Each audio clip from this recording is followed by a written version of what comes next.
Hello there, everybody. Welcome to the official Valence League Twitch channel for some official Valence League. We have got a Div 2A matchup here today between FireFlies and Paragon 6. My name is Middlecott, and joining me in the caster booth today is Melvin Izzle. How are you doing, man? I'm doing pretty well. We've got a lovely little Division 2 showdown coming in for everybody. It is an important matchup for both these teams, and I'm excited to get started. That indeed we are. We have got Paragon 6. They're going to be starting off on the blue side, and then Fireflies on the red. Both these teams currently sat with a couple of losses. Fireflies were able to pick up a 2-1 victory versus High School Musical the week before last. So they're the one team in this matchup sat on a series victory, and that makes it all the more important.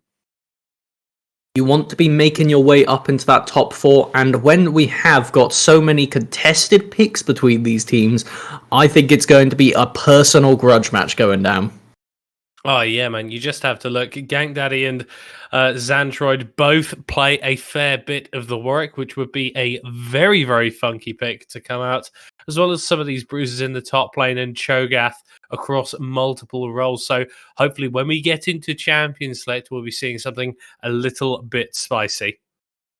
And in this current metagame, I know we haven't had that much competitive play since really it was EU Masters that ended, but it has been nutty. The patches that have come out since have just thrown things up in the air even more so than it was before. At the moment, it's realistically all about bruisers and enchanters.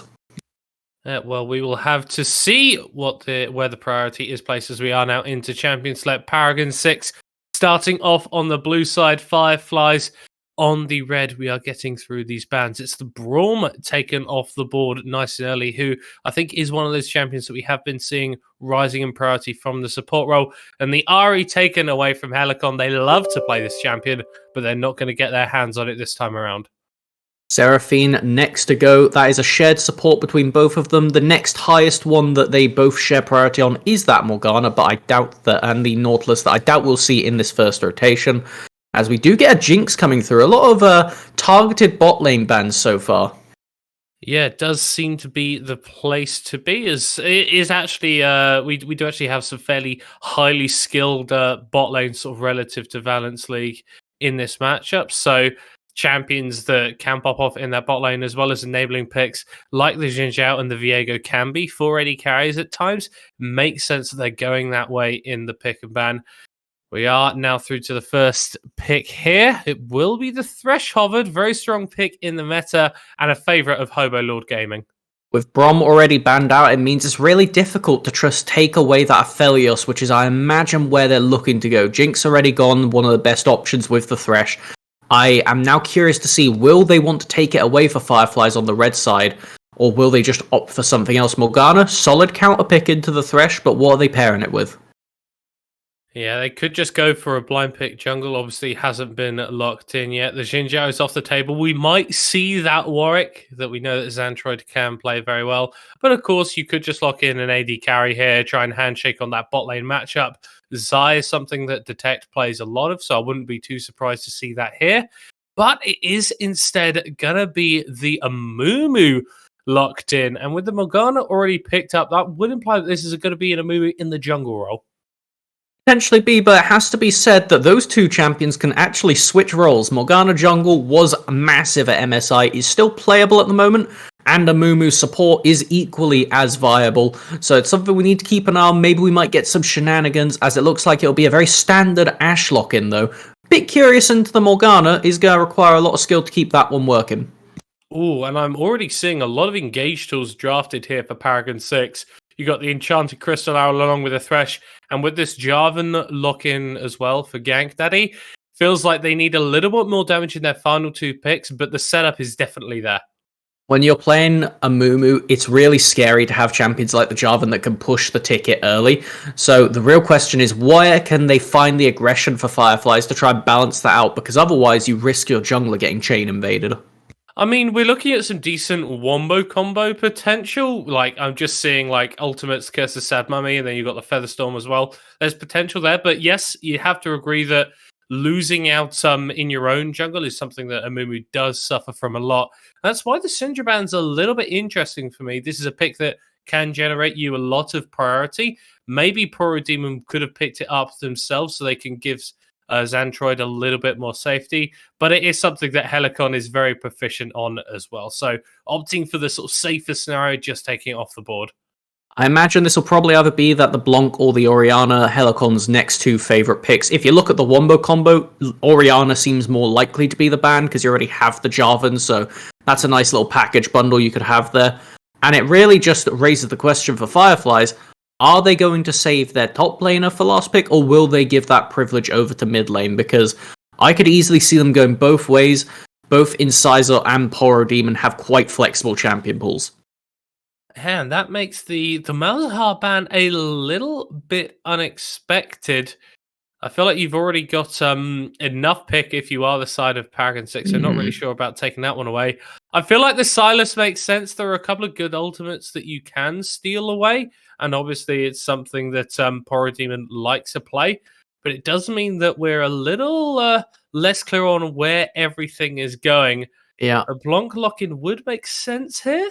That was kind of what I was imagining would be the case with the Malzahar ban, but actually going for the Graves. Now, we have a lot of flex picks on the table. Graves can go in solo lanes or the jungle. Amumu we already talked about, same thing for Morgana jungle or the support role. So this has definitely thrown a spanner in the works for Paragon 6, and with only 12 seconds left for their first champion to lock in here, you're going to have a lot of head-scratching moments. I'm expecting that this set is just going to be the answer for blind top lane, considering you really don't know what the enemy team are going to finish off with. Yeah, and so one of those champions that has a couple of matchups that can be rough for him, but he's always going to be able to bring that showstopper to the fights. Facebreaker, Haymaker damage is insane as well. So even if you do put him behind, can show up big to the team fights. There's the LeBlanc locked in for Helicon. Not really surprised by that one, but it means that in terms of consistent team fight damage for Paragon 6, could be a little bit lacking. I suppose one of the things that's still on the table is sending that Morgana to mid as well, the old school answers into the Blanc. It's not something that I see as likely, but he's still on the table. We have got a lot of things that could go down, so it's kind of hard to guess here as, okay. Alright. They found the way to make it even more confusing. We got Bambi and the Hunter coming in with this Lilia Graves duo. Yeah, So I think we are going to be looking at the Lilia top. It is something that Incisor plays a fair bit, and probably honestly the better role for the champion as it stands right now. The healing that you can get consistently is a little bit gross, but mid lane Graves up against LeBlanc, that True Grit armor's not going to be particularly useful. Is this something that Parademon can get bullied on? It's something that has a lot of swing potential. This is by far the most, I'm going to say, volatile lane, because Graves can, if they manage to get accelerated on the first couple minion waves, get the Serrated Turk and one-shot the Blanc at level 6. But that is a two-way streak. Like you said there, Graves does not gain any benefit from his armor in lane off of stacking that True Grit. They removed that a while ago where you got MR with it because it was ridiculous. So, a very scary matchup right here. I think it's going to come down to jungle intervention. Yeah, and then I feel like in the sort of early dueling, the Jarvan is always going to be favoured in that, as obviously had some buffs recently to his martial cadence, which is why we're seeing him coming back into the meta. And I think in general for FireFlies, it feels a little bit disjointed, the composition they put together. There's some big wombo combo potential if they can get their ultimates to all land on the same sort of targets, but outside of that, it feels like there's less flexibility in the composition than maybe you'd want. I will give it credit for side lane potential later on, because this Lilia can become an absolute nuisance where it's going to be really tough for Helicon or MyCuleMist to actually be able to lock it down. Considering the amount of movement speed you could stack up in a side lane, it becomes a bit awkward. The only thing is, Lilia doesn't really do much when they're trapped inside a Cataclysm, so Gank Daddy will be a massive force to reckon with this game, being a nuisance to everybody bar Parademon at this point. It's going to be, I would say that's probably the most important member for Paragon 6 to really tie this game together and keep it standard. Yeah, and I mean, there's a lot of setup in all the lanes for the Jarvan as well. Obviously brings damage and CC by himself, but Thresh, LeBlanc set, these champions have all got fairly reliable ways of CCing their opponent. And I feel like that means you can snowball this early game if you're ganked a little bit more than maybe you would necessarily expect. And I like that you talk about gank setup there, because it is not mutual. This Amumu is going to have a tough old time looking at these lanes. Post 6, Lilia can put him to sleep. That's great. Pre 6, nothing. No help right there. MyCuleMist is going to be able to hide behind minions and not really be under too much threat. Mid lane, Parademon will have zero gank setup. This is going to be all about getting a good angle onto the LeBlanc if they want to make that happen. So realistically, it's only bot lane where Xantroid can actually look for angles pre 6, and arguably even post 6. Yeah, but even so, Makuti needs to step very far forward to land anything on Viking, because if Hobo Lord is playing back on this Thresh, using that Lantern to get the AD carry out of danger, well then, where can Xantroid go? Because like you already mentioned, there aren't really any other lanes where it seems easy for them to make an impact. So I think if we're going to just sum up both these teams, Paragon 6, kind of like what you're telling me in the pre-show that we were going over, very standard comp. It's what you were expecting when we were looking at these just players and their histories and whatnot. And as far as it goes, much easier to execute. That is hands down, compared to having to pull off Graves mid lane into an AP, Lilia top lane against a Jarvan. The bot lane's realistically the only one where I won't give too much leeway either way, because you have a very experienced Azaya player, very experienced Morgana into a Thresh Ashe. There's a lot of potential for this Black Shield to go massive, so I would say if FireFlies are to take this game, it's likely going to come from the bot lane popping off. Yeah, you get Detect a couple kills on this eye, which they are so practiced on. You could snowball that ahead, and then it doesn't really matter that you've drafted a bit more damage rather than CC in your solo laners, because when you've got sort of a 5, 6, 7k gold lead, doesn't tend to make too much of a difference. I am very interested to see where these junglers start, because whilst there is a lot of early setup CC for Gank Daddy, like we already mentioned, Xantroid a little bit more star for that, could go opt to start on the top side of the map and then try and wrap around bot lane around about the level 3, level 4 mark, and maybe get something going there. I think that is likely going to be what we see happening, especially when you are against something like the Amumu, who can't really answer you. Even their counter ganks don't give much fruit by the end of this one, where, especially now, I'm just noticing as well, we have double ignite in the mid lane, so you are very encouraged for both junglers to go there, because if you can get an early kill, without having teleport, you can easily shove in most minion waves, so it gets absolutely cataclysmic for either one of these if they end up dying. Yeah, and it could be a cataclysm caused by the Jarvan. I think we're just sorting out getting into game now, so I'm going to be pausing on 10 seconds. There we are. As I am too. Cool, so just waiting on production. That is true, yep. Yeah.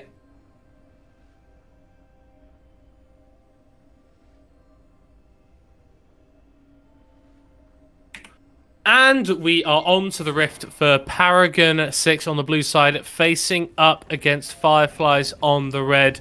5th and 6th in Div 2A right now. Paragon 6 looking to pick up their first series win of the split.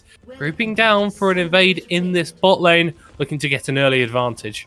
It's going to have to come off of Hobo Lord Gaming getting a hook of some variety, because the rest of the team is all follow-up and no initial force. But there is a Xayah for the picking. Ooh, that's a good flash force there away from Detect. A lot more vulnerable now. And so if Gank Daddy wants to make his presence known in this bottom lane, it could have disastrous results already for FireFlies. I really like this answer right here, where they're actually walking back as a clump as well, just in case the counter invade had come in once that flash was traded. And it's even more significant because you have Hex Flash on the Thresh, so it means now you can play this bot lane much more aggressively than you otherwise would have had the right to. Yeah, and I do like it's very nice sort of teamwork, recognizing the possibility for the counter invade that could have come out from FireFlies. Ultimately doesn't end up happening, but Gank Daddy starting in this top side, we already mentioned how that flash makes Detect a hell of a lot more vulnerable. Well, they're going to have to be careful at the 3-minute mark, because I imagine that Jarvan is just going to be jumping down into that bot lane as soon as he's able. And the worst part about it is Morgana doesn't realistically want to be taking the Black Shield level 2. They want to be looking to be aggressive. And now they don't really get that privilege, because if they do opt to take the Tormented Soil second, then in this lane, they're just going to have the option of getting jumped on by the Hex Flash or by this Jarvan. As we see some brief trading in the mid lane here. LeBlanc Graves, not really a matchup that we're used to seeing, and I think we've already talked about how risky it could be for Poro Demon. Overlord not quite connecting with the hook there, but Poro Demon's doing a decent job here. Knows he just has to clear out the wave. You push it out, you back, you get a longsword, and then you are fine. Level 2 now hit by both these bot lanes. Black Shield a little bit too late there, but just in time. But the hook landing instead, though, onto Makuti, but there's not enough damage being laid down. That was an ignite burnt by Hobo Lord Gaming, but nothing on the side of FireFlies. Parademon a little bit caught out. Now the slow and the Martial Cadence lands, and the fail on the flash means Parademon will be going down for first blood. Hold on, there's more to come. Amumu's bot. Yeah, they are looking for the play onto Hobo Lord Gaming, who has been taken out already. Viking forced to run from Xantroid. There is backup in the form of Gank Daddy, as Incisors actually going for a little bit of a tussle with My Q will miss in the top side, hitting these booming blows. But that passive health regeneration for the set means that not taken too low. I would say that Paragon 6 are probably happier with that than their counterparts just for the moment, at least of all the bot side shenanigans, because getting that early kill onto the Blanc, we're talking about how disgusting it can be to shut down Parademon on this Graves. The fact they won't have flash as well means that this is repeat gankable over and over, because if you get a chain down, then it could go horribly wrong, as it looks like Paragon 6 are going for it. Oh, Hobo Lord Gaming didn't quite make the jump over the wall. Detectors interrupted their recall as Gank Daddy is on his way. Gets hit with the Dark Binding, but still lands the knockup. But now Detective's running forward, forces the flashback away from the Jarvan, and that means that the Xayah will just go down. Hobo Lord Gaming picks up that one, but it's traded by Makuti already. Incisors teleported down to the bot lane. Level 4 to level 2 here with the Lilia. Hobo Lord just gets out on 150 HP.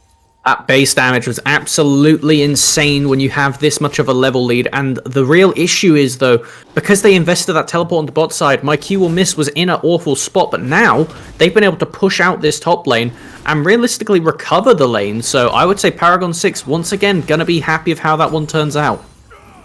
Yeah, but you do still have that kill and the assist on Detect, though. The one member of FireFlies that we said really needed to get himself to an early advantage does have just that. Gank Daddy making themselves known in the mid lane. Again, the flash forward from Helicon, and Parademon goes down for the second time in 2 minutes. This is going from bad to worse for the FireFlies mid laner. Wasn't exactly how we thought the gank would play out, but it is a dire lane state for them, and it's all part of the fact that this Amumu can't do anything pre-6.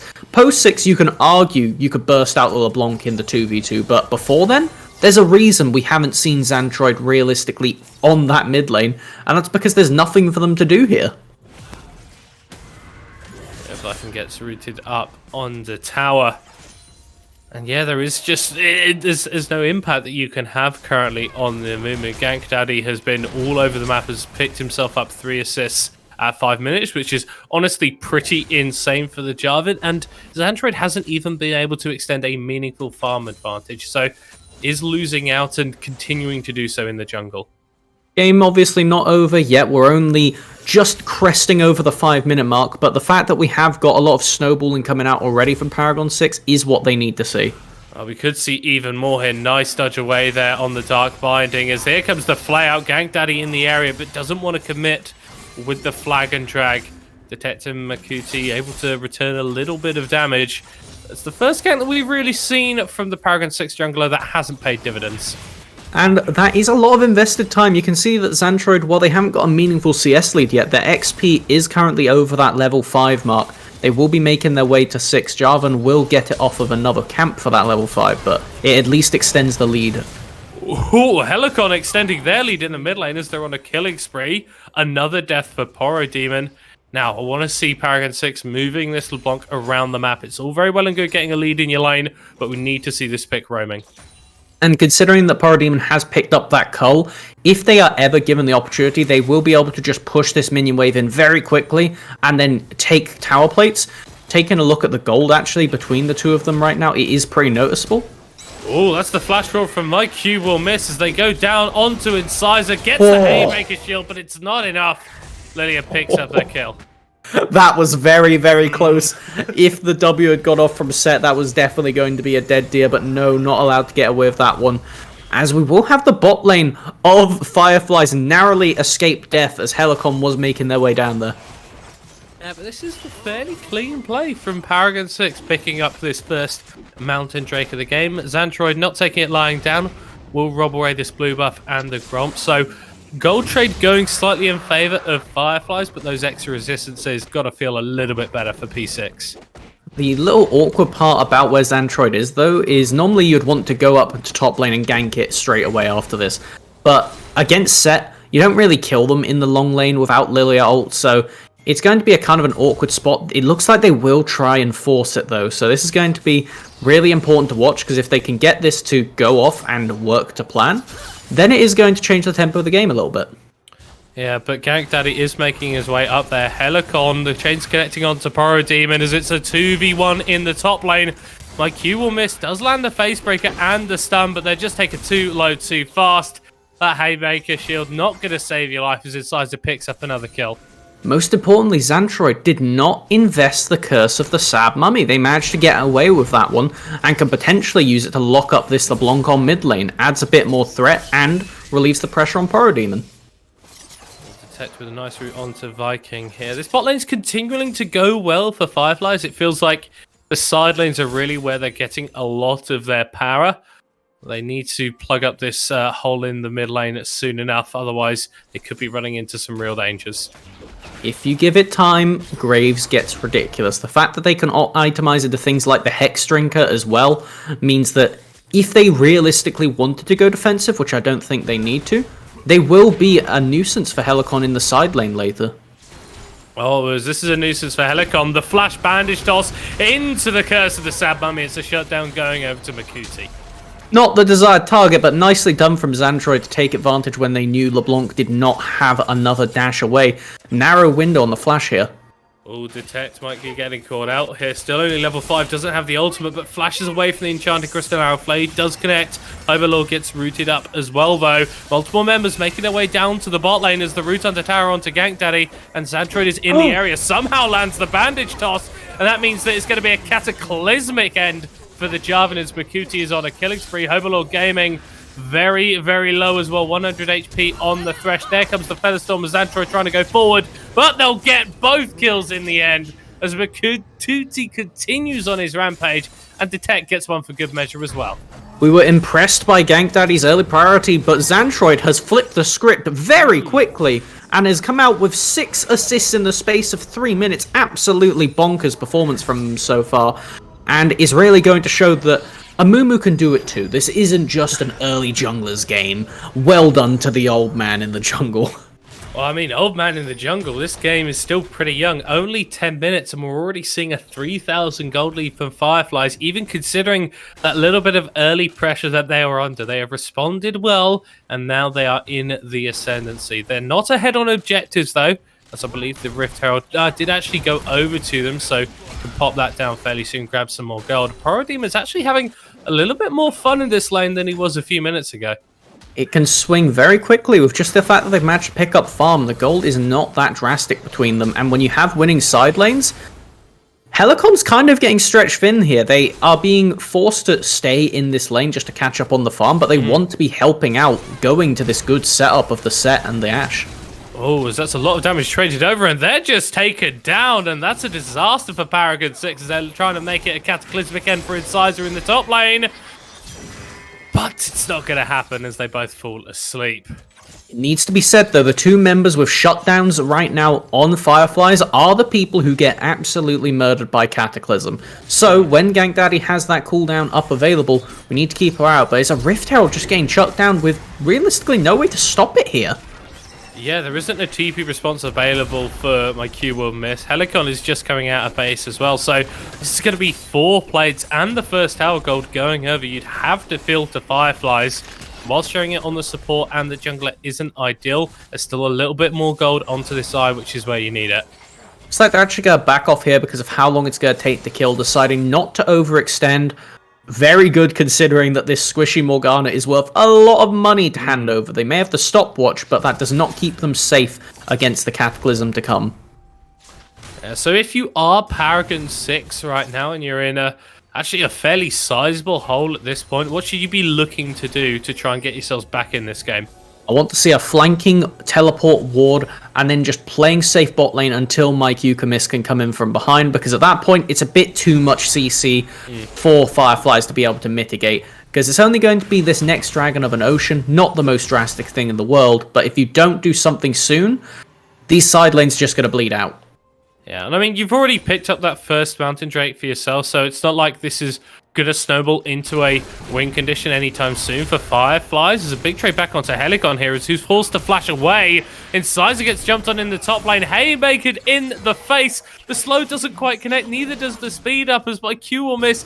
Desperately chasing down Incisor and will punch them to death. That's a big shutdown picked up by the Paragon 6 top laner. Very nicely done, managing to recover your lead independently. That is super significant, because now jungle resources can go mid. Yeah, directly onto Porodemon's face. The flash away, the Cataclysm available, keeps him inside, but the ultimate pops Porodemon out. That means that Gank Daddy, even with the Dragon Strike, doesn't take down the Graves. Is going to be Flash's traded. They're going to make it away, and what we were talking about earlier, but this time it's Detect getting the full gold onto that bot lane turret. They didn't have to share it with anybody, so that is going to be really big. Snowballing the Xayah, who is already in an extremely comfortable position. Yeah, and I mean, with the Shirelias completed for Makuti as well, Mythic on the support ahead of quite a few members of his own team. There's a lot more setup and an ability for Fireflies to actually get into these fights or get out if my Q will miss or Helicon try to jump on top of this Xayah. So you asked me not too long ago, how can Paragon 6 get back into this game? What I said before is now relevant because the bot lane is unlocked to go mid. Ooh, and that's a very, very sleepy set. Gets pulled back, though. Incisor may have been off a little more than they could chew, as a couple more members of Paragon 6 are in the area. Hobolord Gaming popping over the wall with Gank Daddy. Swelled Seed misses. That's going to be a flash hook connecting onto Lilia, and picked up there by Gank Daddy. Meanwhile, in the mid lane, Firefly's not going down without a fight, looking to pick up their second tower of the game. And there's a reason that Morgana was always the counter to LeBlanc, because if you dash forward there to clear the wave... Oh, if you dash forward to just kill the enemy top laner, your name's Xantroid. First kill picked up on this Amumu. And with that top laner taken down for Paragon 6, it means that Fireflies can just aggress into their jungle, start taking away some of these camps. A little bit of a dirty Amumu performance, you gotta give them credit. They have been consistently landing these bandage tosses, and he has been getting kills basically every time, so gotta give credit over there. This is just really difficult for Paragon 6 to pull back into this one, because I would say the one window they do have is the fact that Makuti is the one with that big shutdown. So if they can give that over to Helicon, if they can try and isolate this support, then they might at least be able to get enough of an influx to start finding scrappy ways back into it. But right now, in a straight-up fight, this seemingly disjointed Fireflies comp is working like clockwork. And I mean, Helicon hasn't even got their mythic item completed yet. Xantroid still making a nuisance of himself in the top lane, as it's been very, very surgical, very, very considered from Fireflies, taking down bot lane, then mid lane, and then this top tower. All the outers now falling, just going to be these inner towers on the menu next.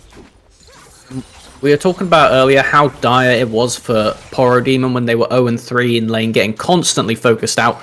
Take a look at that old scoreboard right there. They're just about 50 CS up. They're about to finish off their cull, so as soon as they get that last CS, I'll tell you. Oh, Xantroid gets a little bit caught out, though. Detect in the Cataclysm, but they're able to flash back, landing the root onto the Jarvan, who's a little caught himself. My Q will miss, did absolutely fine with that. Oh, and lands the three-person stun. Gank Daddy does get taken down on the backside. Incisor falls, and Hobolord Gaming looking for the hook, but it doesn't quite land. Makuti's just able to walk it out, though. Ends up being a 1-for-1 in the P6 jungle. But on the other side of the map, that Graves has just been power farming. They are 2k gold up on their mid lane counterpart right now. And that is really not what you want to see when LeBlanc is your sole AP for Paragon 6. Yeah, and I mean, if you can't cut through this Graves, then good luck cutting through the Xayah. It's going to have that ultimate as a defensive tool as well. And this Lilia, who is going to be impossible to hit skill shots on as we get further into this game, as she builds up more and more movement speed. Gold lead increased to around about 5,500 gold now. And with the Infernal Soul going to be the one on the Rift in a few Drake's time, doesn't look good if you are Paragon 6 right now. And it gets even worse because you have champions who actually get ruined by the fact that it's an Infernal Rift. Jarvan, the ultimate, is not going to actually lock off many openings because there's so big spaces now that people can just walk through instead of being blocked by Cataclysm. Ashe, when it's an open map, when people are free to juke left, right, whatever which way, they're having a bad time. So the fact that there's no choke points in these river fights means that it's actually really bad for the Paragon 6 comp, whereas FireFlies, the only real loser here is Paragon not having as much terrain to bounce that Q off of. Yeah, but that doesn't mean that Paragon 6 can't be walking forward here, although maybe it does. Wonderful play from Hobolord to prevent the engagement from Xandroid. Incisor is in the other side of the map, and Detector's a little bit caught out. Those of the CC goes wide, but enough damage connects for Viking to slay the Xayah, and now it is a 5v4. That Haymaker doesn't quite go the right direction, but Parademon forced back over the wall. There's a little bit of bouncy castles in the red side jungle, but this does mean that the Drake started up for Paragon 6. And Hobolord managing to secure that flay to stop Amumu getting the massive ultimate is really the only reason you're allowed to contest this objective. They will make it out without losing anything too. Very significant, as the Lily Asleep could have landed and maybe led to something, but no. Nicely done for Paragon 6 to be able to cover up that wound. Being 5k gold down, you kind of expect this to be a default dragon loss. Yeah, but it didn't end up being the case, and that means that any soul win condition that FireFlies want to go for has been delayed by another 5 minutes. Plus, Paragon 6 have got that power themselves. It means that as you start getting later into this game, you don't need to go for those horrible trades where you're losing out on a Baron to stop the enemy getting an Infernal Soul or something like that. It means that Paragon 6 is going to be in a much better position heading into the rest of this game. And I think if Paragon 6 can stay grouped up together as 5, they are a lot safer than that of FireFlies, because you don't have as many grouped up tools. Yes, you have the Amumu that in theory could chain into Lilia, but that's very idealistic as, oh no. Hobolord Gaming, that looked like a DC. Not gonna lie, that looked like a DC to me. That looked like a little bit of a DC there. Hopefully, it's all going to be sorted out fairly soon and we can get back into game. But yeah, so with that kill, obviously FireFlies are pushing through in the mid lane. Paragon 6 not really in the best position to respond to protect this tower. And whilst it's definitely been a strong game so far for the first 20 minutes from these FireFlies, I don't feel like P6 are going down without a fight.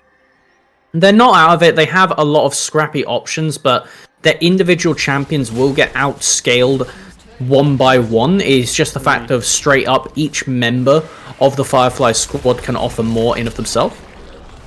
So that's going to be the smite going down onto that Rift Howard in mid lane. It looks like FireFlies might want to take a fight here. Resets have come out from Paragon 6, so they would be able to respond a little bit faster. But Incisor does importantly have that TP, so if anything crazy breaks out, they will be able to join. Still waiting on my screen for the game. Yeah, it's back there now, right? we are back good. as Xandroid going forward, but only lands one person with the Curse of the Sad Money. Not going to matter though, as Helicon does drop down, and there goes the Shirelli as Jarvan forced to flash away, but still dies in the process. And it's going to be a 19.5-minute inhibitor for FireFlies. They're just going to take that and leave. I don't think they're completely done, though. They can walk up through this bot side, get some vision down, and potentially threaten the Baron and maybe force Paragon 6 to have to reply, which is really scary, because when you have tools like the Morgana, like the Amumu, if somebody walks up alone, they will just die. Yeah, and I mean, your Baron damage is not insignificant either. I mean, you've got the Lilia, the Graves, the Xayah, champions that are going to be doing a fair bit to that objective. This top lane tower taken, like you mentioned, it's a lot easier for FireFlies to push forward with this vision and get that in the enemy jungler. You can see a little bit of that there, and that makes the approach for P6 so much harder. You were talking about the Baron damage, but the sustain is also significant. Every single member outside of Xayah has a way to sustain off of the Baron. Lilia, the passive, is going to go off. Graves, they've got that shield bow now. And even Morgana, that soft jungler from a while ago, heals off of the objective. So in reality, FireFlies have really got all the cards right now. They just need to play them on the table and the game is theirs. Yeah, and I like this as well. They've all just come back from a full reset, so they are fully stocked up on items. 2 for Parademon on this Graves, a couple for Detect as well, and 2 for Xandroid. They are well and truly fully online and so far ahead of their opponents. That means that you can't really afford to go into a bit of a try and place this vision. A solitary ward that will eventually get spotted out. And with the Rift Scuttler going down as well, it is just so hard for P6 to play this one out. As my Q will miss, doesn't quite connect there on the Facebreaker as they're a little bit too far forward. Will get taken down by Detect. and now Gank Daddy is the next target. Xantroid has the ultimate available and will hit 3 people with it. The feathers fly, and the Ashe will die. It's another kill picked up for Incisor as Helicon tries to blast Clone away, but doesn't quite make it out in time. They'll just get hit once more. Lilia picking up a double kill. And I think that's going to be the game. The first one of the series going over to FireFlies. The disgusting chase down potential after that initial pick was just too hard to escape. You're against double Q and Mumu, the Shirelias, even Lilia. When they are chasing into you, it's almost impossible to escape. Gank Daddy rooted up and will be dropping down, and with that bug, the Nexus will not be exploding, but the game will be going to FireFlies as they take down Paragon 6 in the first game of this best of 3. And in an interesting one too, because it looked like Paragon 6 were in the driver's seats, but just individually the side lanes of FireFlies going too big. I imagine when we are looking towards the next game, questions will be asked about that Xayah and that Lilia most likely. Yeah, but I feel like you've got to give some respect for Makuti on this Morgana as well. Ended up going 4-0-12.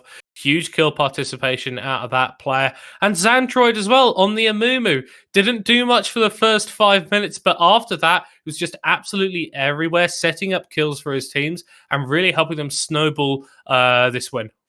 And I hate to say it for FireFlies, but when the person that was doing the worst on your team was this Graves in the mid lane, and they become an absolute monster about 10 minutes after they were 0-3, what on earth do you do for Paragon 6? You can't ban out all these champions. You need to fundamentally change how you're going to play coming into Game 2.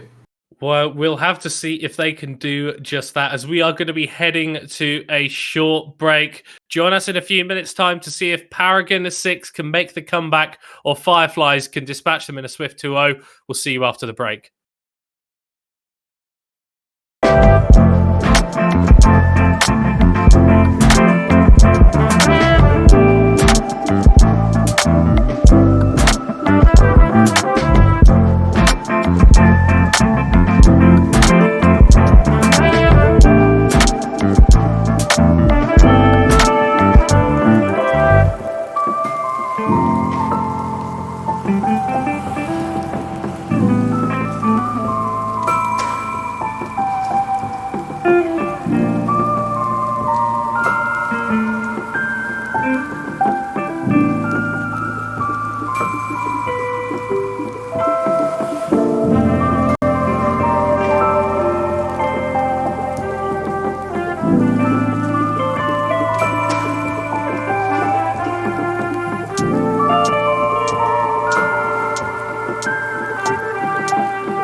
Hello there, everybody, and welcome back to the official Valence League Twitch channel with some more official Valence League coverage of official Valence League, Div 2 official Valence League.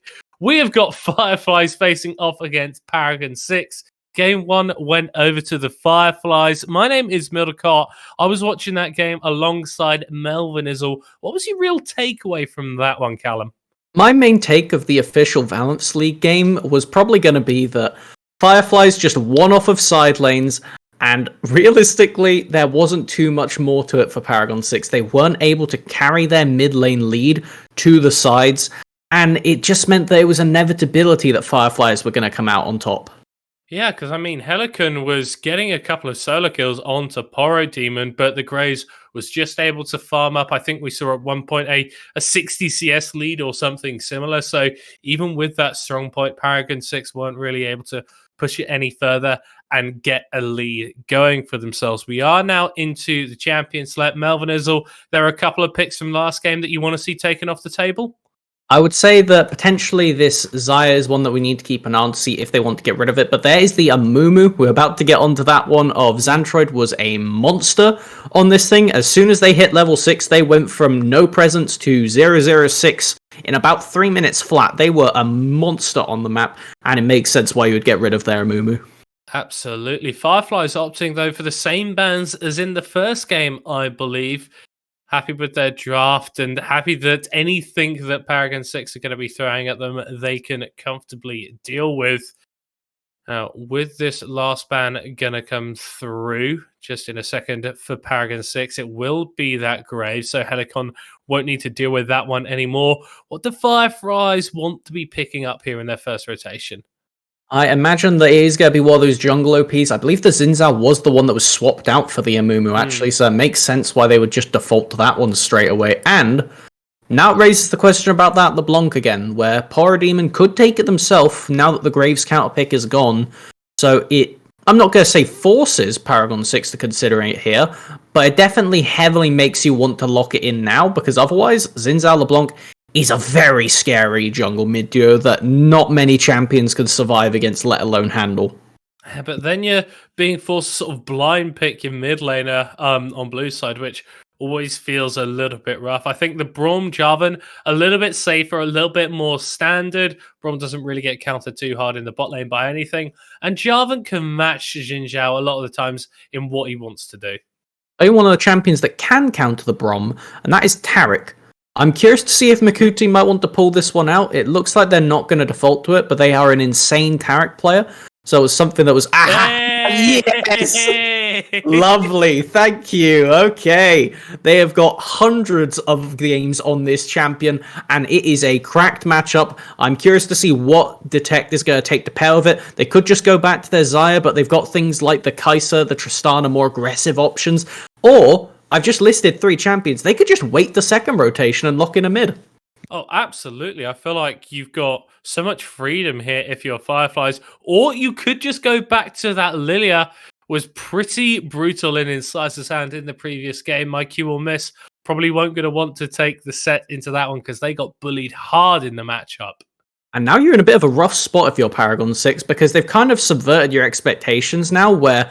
If you don't pick a top laner here, they could just ban out whatever counters they want, and suddenly it gets dire. I really like that Darius as an answer to Lilia, though.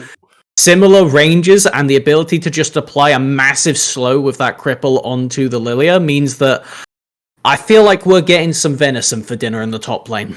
Absolutely. And the fact that you can often go ghost on the Darius means that even later into the game, Lily is not going to have that same ability to sort of kite you around and make your life a living hell, which is what we saw in that first game. Xayah went unpicked by FireFlies. And I'm not too surprised to see it taken off the board here by Paragon 6. So, with both ADCs still on the table and both mid laners still to be picked, question is, where does the priority go? Because when you have Taric, I'm going to say it again, you have a Xin Zhao. LeBlanc is really good here because you have solid setup. So is it something that Paragon 6 are going to want to get rid of? Or are they going to be happy just leaving it? I'm a bit confused by that one, if I'm being completely honest. Okay. That's fair enough. It's fair enough. That was quick. Okay. Instant vein lock-in for Viking. Cool. I like that. I like that as just a way to keep the Tarek and whatever they pair it with pushed back, because once again, Tarek loves champions that dash forward and get in your face. Kai'Sa is one of those they could have gone for, countered by Vayne. Okay, Ezreal, beaten up by Vayne, not as much so. Tristana, you can argue it. So, rough spot for FireFlies ADC here is they have to go to the Sivir. Yeah, and this is really bad. The Viking will just be able to jump onto detect really at any point post one item and get that 1v1 down. So the Fireflies AD carry will have to be staying as safe as possible. Otherwise, Viking could just look to take over the game. Final pick going to be locked in for Fireflies now here. And it will be that Echo. So one of Parademon's favorite champions. And wow, it's going to be really difficult to kill him in the mid lane, especially when we're looking at stuff like Tarek ult coming through as well. Say, outside of Detect on this Sivir, you've got a pretty coherent draft for Fireflies to work around this Tarek. Question is now, what kind of mage can you look to pick here that realistically complements your comp? I think when you have a Jarvan, Orianna's never bad, but into Echo, there is the potential for Parademon to realistically get their vengeance in the early lane phase here and be a massive nuisance on the map early. I mean, the thing is, though, you do have to think about what the Orianna is going to bring in team fights. And now, whilst there are a lot of speed ups on Fireflies, ways that helping them get into the play, I feel like Paragon 6 have got a decent amount of defensive CC themselves to actually deal with stuff like the Xin Zhao and the Echo if they're trying to jump on top of their backline. It's not often that I look at two comps and go, I'm actually quite happy if I'm either of these, but I would be moderately happy on both of them, with realistically, if you could have swapped Sivir for something else, which we already discussed why they couldn't do that, then I would say this would be a hilariously even draft. But now, I think the Paragon 6 can look to maybe strike back on this one. They have a lot of good proactive tools, which is what you need against Tarek, because if you can't kill quickly, that ultimate comes down and everybody just laughs at you. But then the issue that we had for Paragon 6 is they did have proactive tools last game, and they were able to pick themselves up a couple of kills and get a little bit of an early lead, but they weren't able to sustain it beyond sort of around the 5-6 minute mark, and that's where Fireflies were able to come back into the game. And Xandroid is on something that has has a much better early presence this time around, so maybe Paragon 6 aren't able to get that advantage in the first 5 minutes because of what the Fireflies jungler is going to be able to do. So we're expecting Paragon 6, if they are to improve on their performance from last game and try and come back in this series, they need to be using Gank Daddy at level 6 in that top lane, in that bot lane, because if you're not noticing, 0 dashes on either side lane. It is only the mid jungle that can even attempt to escape the Cataclysm. So if we can maybe see Helicon be a bit more of a weak laner this time, play back and just farm, then I'm liking their odds. Otherwise, like you were saying right there, though, it is the potential for Fireflies to just outskill in lane. Yeah, and I like that you did bring up the side lanes, because that's really where it fell apart a little bit for Paragon 6.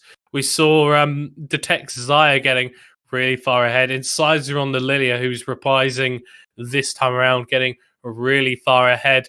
And that meant that Parademon, whilst they didn't have the best start, they were able to play out that mid lane with a lot more freedom. So I feel like Gank Daddy does need to get those side lanes in control, and that makes that mid lane matchup a little bit easier for the Orianna to play out.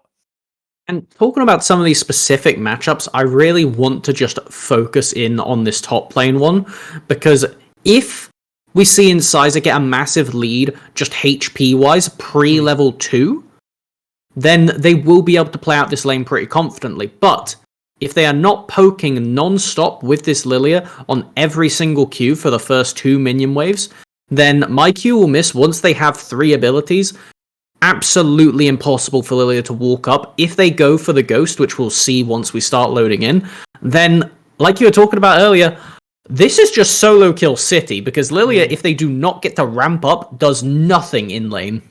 It's like playing something like a Teemo, or like any other sort of like ranged top laner that likes to kite around. It's like you're having fun whilst they're 500, 600 units away, and you can sort of like shoot stuff at them.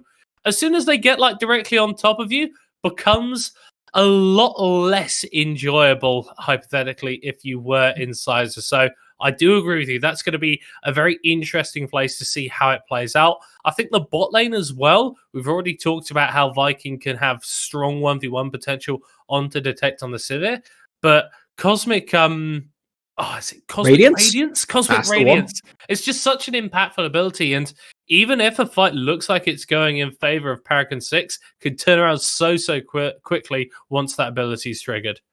And when you look at these two comps, I would say that Paragon 6 have gone for a hard chase down kind of thing where they want to be just running after you non-stop, whereas FireFlies, they are a bit half and half. They want to kite back with the Lilia and the Sivir, but this Echo Xin Zhao is very contrary to what they want to do. They need to be diving non-stop. Yeah, well, we will see if they go for that, as we are going to be loading into the game. I'm just pausing on 10 seconds now. We'll just check that with our producer. Are we all good?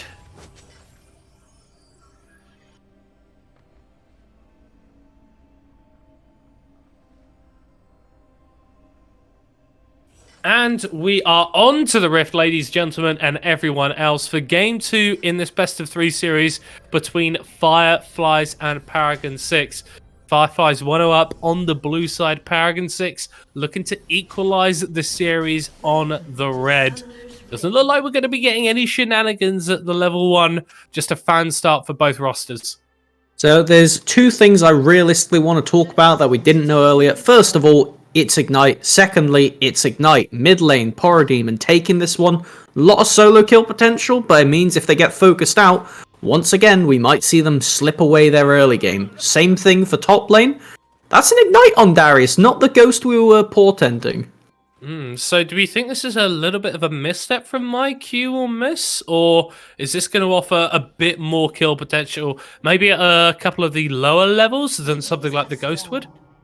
At the lower levels, I think that it doesn't make too much difference just because of the Ignite base damage being quite low. I would say this is more of a waiting in the bush kind of cheese thing that can realistically snowball after some of the early ones. Post level 6, maybe even if we see Mykill miss opt for the Stride Breaker, then the Ignite is just going to tear Incisor up because you will not be able to run away with the bleeding as well. It just means that you're going to get a lot of free flashes out of this Lilia that you otherwise would not be able to force. Yeah, something that I've actually liked from both the junglers here is that the pathing has been adapted to play around the lane that they really feel they can both influence. We saw in our game 1, both of them started on the top side of the map, I believe, pathing towards the bot lane. This time around, Xantroid and Gank Daddy were both in the bottom quadrants of their jungle, so recognizing that this top lane can be very, very volatile, and would like to see their team getting ahead there. Any lane where you have one teleport and one non-teleport should always be where the junglers first fixate their eyes. It's a similar case for mid lane, so going from this bot to top kind of path, it gives you the potential to walk through at level 2 or 3 for each of these junglers respectively, and then loop back around through it. So like you say there, nice little pathing adaptation for both of these junglers. Everybody very awake in this game. Yeah, well, I mean, like, Jarvan, Jin Zhao, if you're talking about level 2 ganks, a couple of the best champions in the game for that. We'll have to see if that's how these junglers progress as we are into a little bit of a pause. Hopefully this gets resolved soon enough. I think looking for a play on the mid lane could be a little bit of wasted time as there isn't too much setup CC there as of yet. And it looks like the Xantroid at least will not be making a trip to the middle part of the map, at least for now. And we get a nice little freeze frame onto this top lane matchup with the Lilia and the Darius we're talking about. It's very important that Incisor gets a lead on this first level. If they can chunk, Mykill will miss again with their next Q, then they will at least be able to threaten, potentially be able to kite back. But the issue is, if Darius has at least 2/3 HP, which they just regened a bit off of that Q right there, then they are going to be able to solo bolo this Lilia with not much fear. Parademon going for a trade onto Helicon. Doesn't like to play this sort of aggressive style in the mid lane. I think we saw that last time around. Much more willing to go for trades and be on this low HP as once again they're dashing forward there with the phase dive. Mykill Miss has actually managed to get himself a fairly decent set of trades there. As I say that, Incisor takes a big chunk out of his health bar. Junglers are making their way towards the top side now. Could see some action around this Rift Scuttler. Ooh, we've got the parallel convergence down in mid, but it looks like it won't result in anything. And both of these top laners still have potions up, and you should be using them ASAP, because now we have managed to see that Incisor got that prio they needed on the top wave, chunked out and zoned my Q miss off of the second wave. And now, both junglers up here. There's actually a Krug counter jungle. Yeah, Xandroid is going for those Krugs, and Incisor is getting pulled into my Q will miss, so he's forced to flash back themselves. Flash is traded by both top laners. Gank Daddy is here first, though, and they're going to be picking up the first blood. Xandroid a little bit over-aggressive for that camp steal. It looks like they might be punished in the topside river, but both junglers just going to back away from each other. Despite using 2 summoners to 1 in the top lane, I would say my Q miss is still very happy with that, because when Incisor does not have the flash available, they need to be saving that watch out eat to be able to jump away, because otherwise, you just die to Darius. There's nothing you could do when you are just pulled in and crippled, which is really rough, because the whole point of Lilia is you just tipper on the edge, you get very close to fighting, but then you back off, and then you keep doing it over and over. But if you ever overstep by even a single frame, then Darius can just ruin you there and then. And I mean, I feel like that's something that Paragon has to watch out for as well. Definitely at a health disadvantage in the mid lane, but looking comfortable enough. We did see Xandroid on the minimap actually able to pick up that bottom river Skeletal Crab as well, so despite the play not going FireFlies way on the top half of the map, still a couple of those camps going over to the Xin Zhao.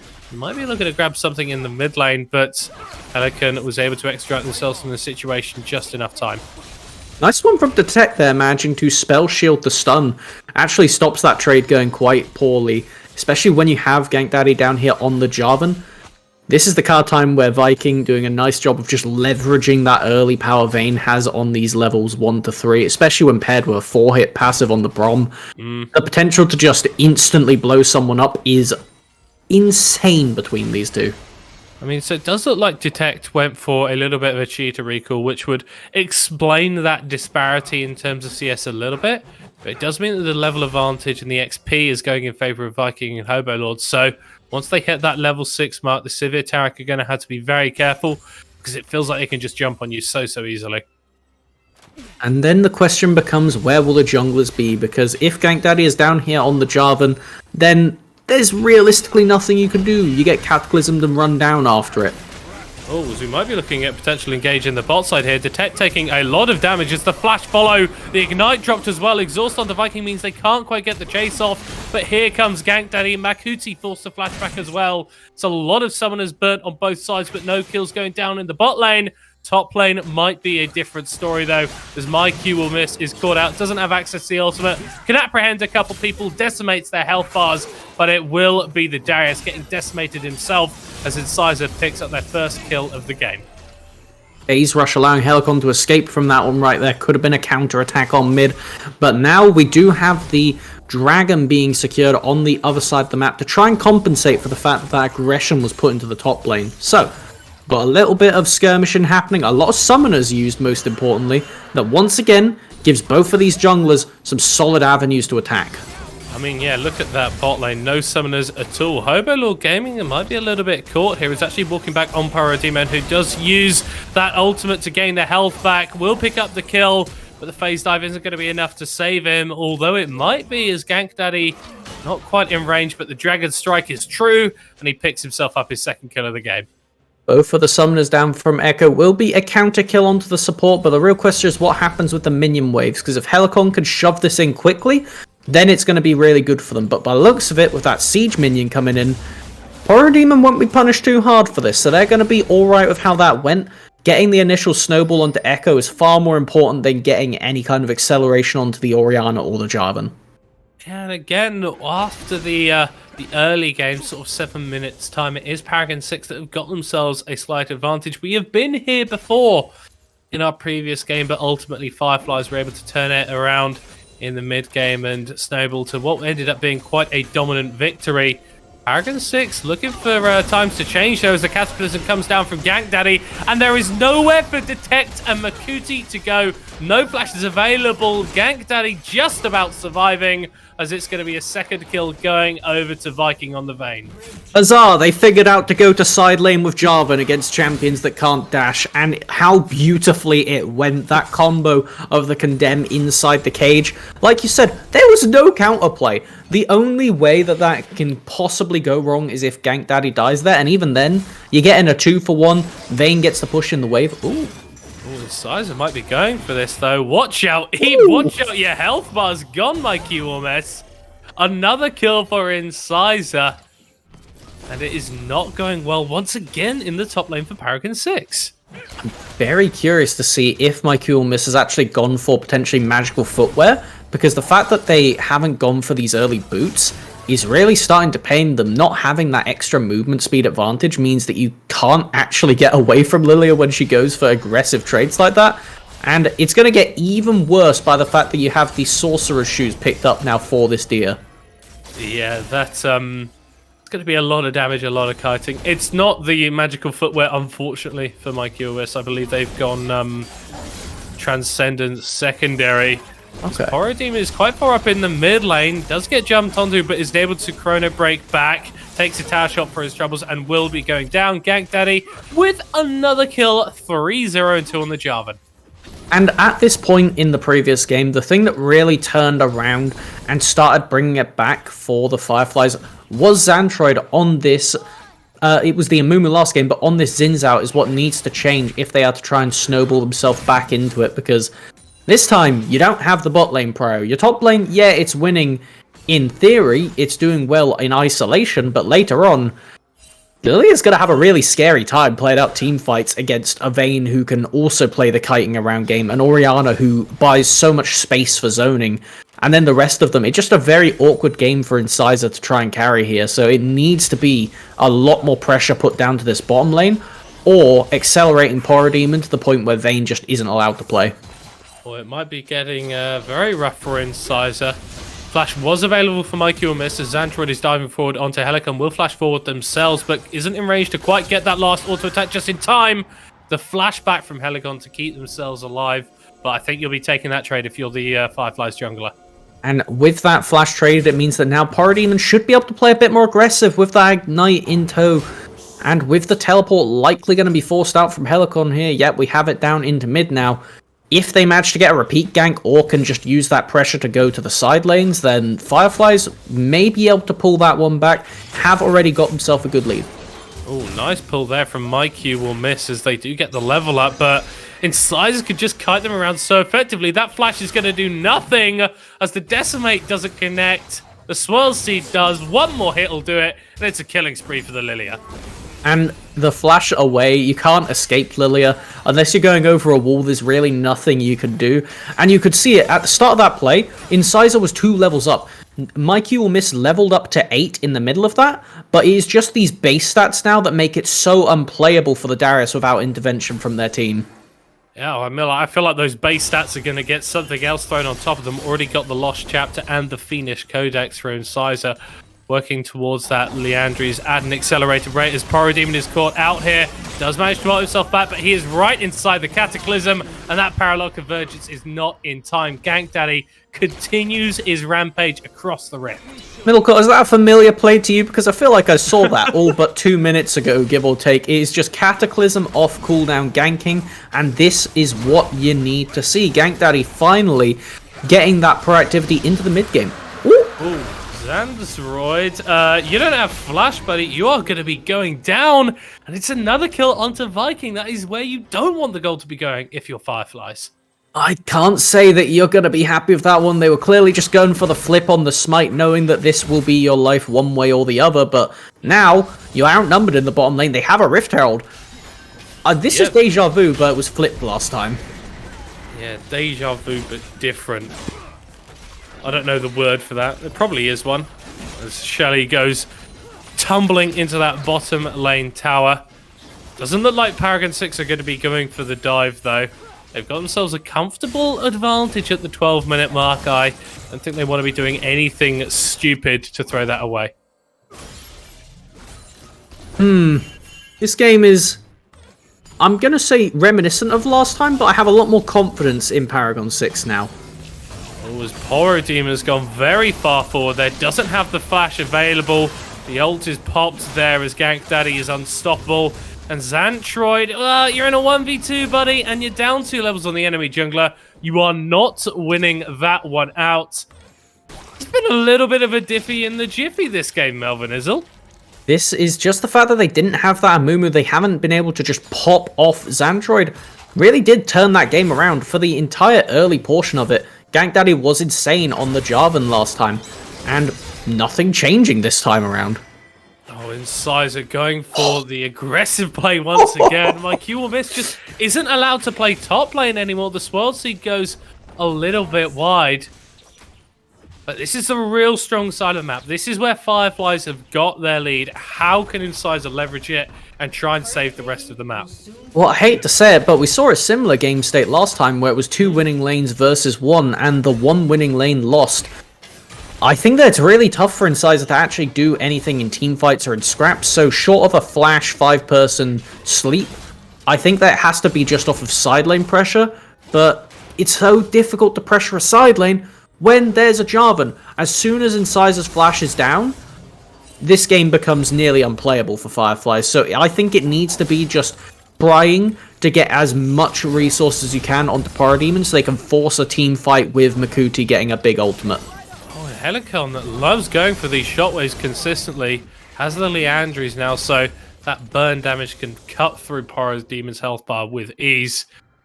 And I mean, looking at Incisor, their flash is available. There will be a Drake in a couple minutes' time, which would be sole point for Paragon 6. There's an occasion that FireFlies need to fight. I feel like that is it. Xantroid diving forward in the mid lane as Helicon is able to get himself out with that phase rush. It's just been night and day between this game 1 and game 2 as Gank Daddy is in the area, jumping onto Xantroid, who was just getting absolutely blown up. Paragon ults back onto Helicon, drops the Ignite on the Orianna, will pick her up, but will be going down himself as it is a double kill for Gank Daddy. The one silver lining you have if you're a FireFlies member is Jarvan will fall off of a cliff in about an item's time, but the issue is they are so far ahead right now. Look at this, Echo just completed the mythic item, still nothing for Xantroid. The gap is just too much at the moment, and you cannot beat the base stats of a first item Jarvan heading towards that level 11 mark. FireFlies need to slow this game down in a big way if they're to come back. Oh, they might be speeding it up in the bot lane as Viking is going very far forward. The ultimate dropped onto Detect as the Cosmic Radiance comes down. TP coming forward. This is Incisor making his presence known, and it's going to be by making Viking go in the dirt. Shutdown goes over to the Lilia. That's a double kill. That's exactly what FireFlies needed to do. Don't need a flaming boat here. We have got all the Viking funerals we need on this Lilia. Very nicely done. And managing to leverage their pressure in a unique way. Getting that TP flank onto the bottom lane right here has managed to drag their bot lane back into the game off of this turret kill. Yeah, picking up that first turret bonus gold as well. Going to be so useful as Detect continues to scale up on this Sivir. Has already picked up that mythic like you mentioned, but once they hit 2.5, 3 items, that's when the Sivir can really start to take over the game. So the best chance you have if you're FireFlies right here is to try and synergize your mid and jungle to go for a steal on this dragon. You have a control ward in inventory, and Echo, as a jungler, is one of the best at stealing in the world because they jump in, get a full combo on the dragon with Smite. Basically, nobody can outdo it short of Nunu, and they get to ult back out to safety. If you are Echo mid, you can tag that up with your jungler and try and go for a big Smite, but good due diligence from Paragon 6 have denied any opportunity at that. Yeah, not going to be the chance of FireFlies to go for that steal. The Ocean Drake doesn't mean too much for Paragon 6 in terms of power now, but it gives them a clock. And once 5 minutes have passed, they can go for a potential game-ending objective in that Ocean Soul. And FireFlies will really be forced to fight for that one. And the thing is, as the Jarvan, you don't really do much as you scale later on. But if you have an Ocean Soul backing you up, you could suddenly become a lot more of a nuisance than you otherwise have any right to be. It provides a little bit of soft scaling to them by just being a front line for Viking that otherwise you just wouldn't have. So this is realistically the best soul they could be fishing for outside of a mountain. Yeah. But with that bot lane tower taken by FireFlies, as Paragon is forced to ultimate back, it's just the same story as the Flash is being burned, but you're going straight down as Gank Daddy grabs another kill. It has been a torrid time for Parademon in this game. 3 times the exact same series of events. The Jarvan ult into the Echo ult to safety with the Shockwave. It's just layer those 3 abilities together and you get a winning formula for Paragon 6. 2 beats 1 like the same number of winning lanes as Xantroid is getting collapsed on right here. Yeah, jumped onto by Gank Daddy. That is a very good presence card to protect himself, but the Glacial Fissure connects in the end. Xantroid dives back on forward, uses the Gore Drinker, but it's not going to be enough to save his life. And now Incisor is forced to hop and skip away. Kuti could be looking for something, but it's just going to be Gank Daddy jumping onto the Rift Herald. And the biggest issue for Incisor right now is the people that are super far ahead of this. Realistically, it's just the Jarvan with the Vayne. They're the hardest for you to handle in this game. Because if you're to get into range to sleep Vayne, unless there's already initial CC, you're going to get killed before you get there. So the best thing you could hope for is some kind of massive wombo combo where you preemptively use the Cosmic Radiance so that Incisor can get in there and get a big sleep. In that one world, I can see a way that we have FireFlies coming back in and taking the 2-0. Otherwise, I think we are going to be going to Game 3 at this rate. It looks like it. We did see FireFlies take a couple of towers earlier, but Paragon 6 is looking to pick up that standing gold. Top tower going to be going down very shortly, as is bot lane. And they do have that Rift Herald in inventory. Parademon is getting jumped onto, goes back in forward onto Gank Daddy with the phase divers. There goes the Cosmic Radiance. The ult back from the Echo doesn't heal him for anything and just gets locked down in the Cataclysm as Viking picks up another kill. And now Paragon 6 are going to be rotating over to the mid lane. Could look to spawn the Herald and take down this tower. When you consider that was a 2v4, it was much closer than it had any right to be for FireFlies. But looking at it now, like you say, it is a dire spot where you're just going to lose this tower and there's nothing you can do to stop it. No matter what wave clear you throw at this Herald, it will get one charge for sure.